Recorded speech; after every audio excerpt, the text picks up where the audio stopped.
संबलपुर पूर्वतन विधायिका तथा वरिष्ठ चिकित्सक स्वर्गत डाक्टर राशेश्वरी पाणिग्राही एकादश कार्य जोगदे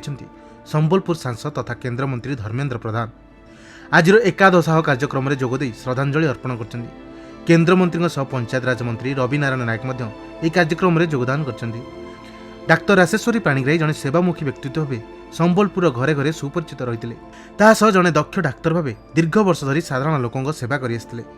परे संबलपुर विधायिका हुई संबलपुर पर बहु विकासमूलक कार्य कर शिक्षा स्वास्थ्य समाज सेवा तथा नारी सशक्तिकरण क्षेत्र में तांकर कार्य चिरस्मरण हो रहिबो बोली केन्द्रमंत्री धर्मेन्द्र प्रधान कहते। डॉक्टर राशेश्वरी पाणिग्राही न रहिबा संबलपुर प्रति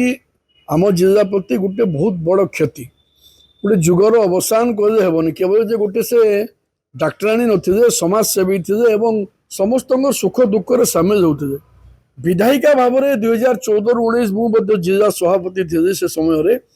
जो हिसाब से कम करते प्रत्येक क्षेत्र में संबलपुर पे गोटे विजन रखीदे बहुत नेता नेत्री पाखे देखा गोटे कम मिले। आज एकाध कार्यक्रम था ये कार्यक्रम में केन्द्रमंत्री धर्मेन्द्र प्रधान समेत बहुत व्यक्ति आसी थे मुझे अवसर में राशेश्वरी मैडम को आत्मा प्रति सद्गति प्रदान करते माँ समस्या प्रार्थना करुच्ची एवं निश्चय आशा करी प्रेरणा समस्त जीवन था जो मैंने संबलपुर प्रति समाज प्रति किसी करने को चिंता रखी। संबलपुर अमलेंद्र नायक रिपोर्ट खबर ओडिशा।